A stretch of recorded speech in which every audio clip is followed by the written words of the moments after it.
So when we turn to the words of Jesus for guidance and teaching, we run into a problem that we might not always be aware of, and that is the context of these words.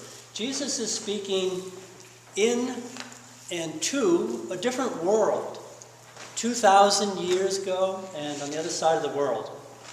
And it's a world that we actually know very little about.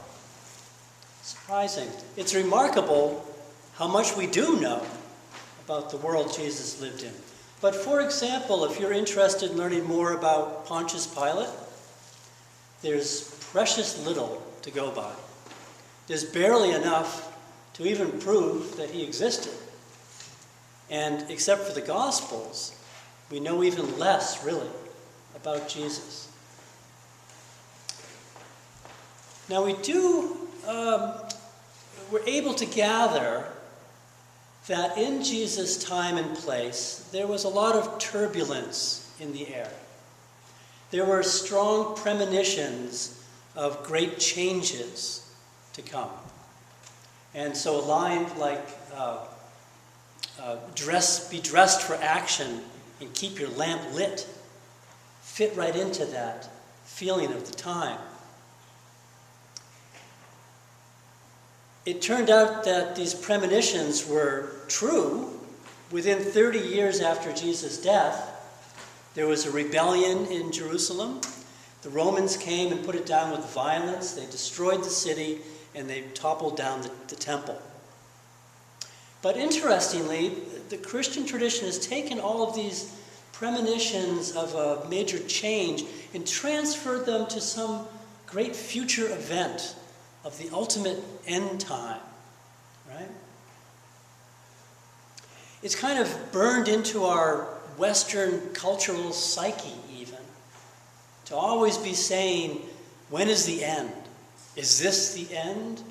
How do we hasten the end? How do we prevent the end?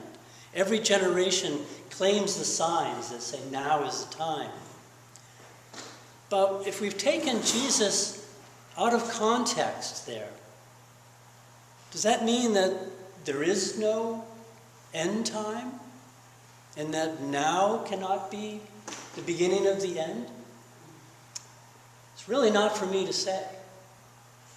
But I think another important question there is, does it mean that what Jesus says has no relevance to us today, in our world and time? And I would most definitely say that is not true. It has great relevance. If you take the gospel that we heard today, for example, and just sort of prayerfully allow words to rise up from it, you might get a message something like, "Be not afraid. It is your Father's good pleasure to give, so you also give.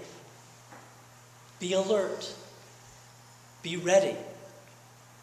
And whatever it is that you treasure, that's where your heart is." It's a good message. You might even dare to boil it down a bit more and have Jesus saying pretty much, be light on your feet and grounded in your heart. Light on your feet and grounded in your heart.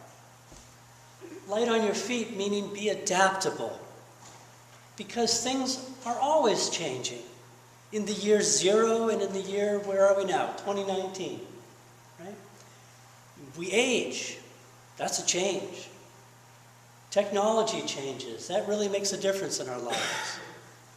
Around here, the weather changes several times a day. We're surrounded by change all the time. To deal with changes, we have to change with them sometimes. We have to be ourselves changeable, dressed for action, with our lamp lit. Right? It's also possible that this message is saying, consider the possibility that everything goes off the rails. Then, what are you resting on? If things really start to go off the rails, what is your heart resting on? What is the foundation for your heart? That becomes a real question of the heart, of the core, of the center. In the midst of all this change dancing and happening around us, where is that center? And what do we hold in our heart that endures all change?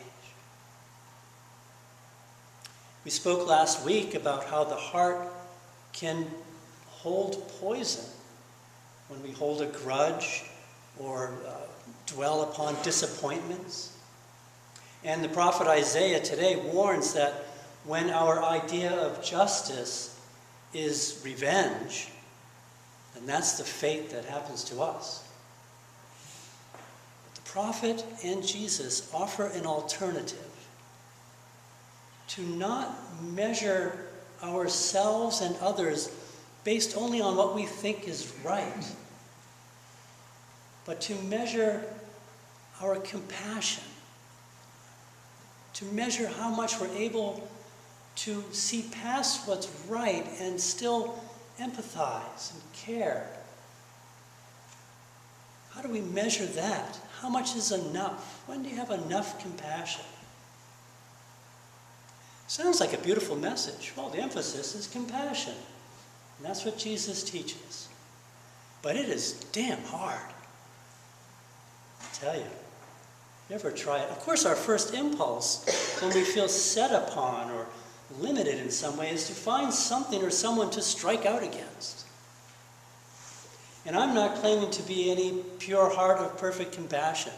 Even the Dalai Lama spends 4 hours every morning cleansing his mind of all negative thinking so that compassion can rise up. But the power that compassion has over judgment is immense. Just immense. Just this week I heard an interview on the radio, maybe you did too, a man who was formerly a real extreme white supremacist.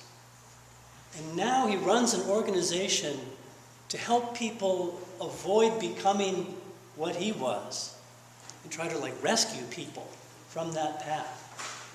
Amazing. What brought on this profound change in his life was he owned a record store. He had recordings of white supremacist speeches and things, and he thought, I can use my record store to distribute the word to the public. But he found that some people came to the record store looking for music. And one day, this black teenager came in and managed to engage him in conversation and started sharing about how his mother had been diagnosed with cancer. Well, it turns out that this white guy's mother had just been diagnosed with cancer.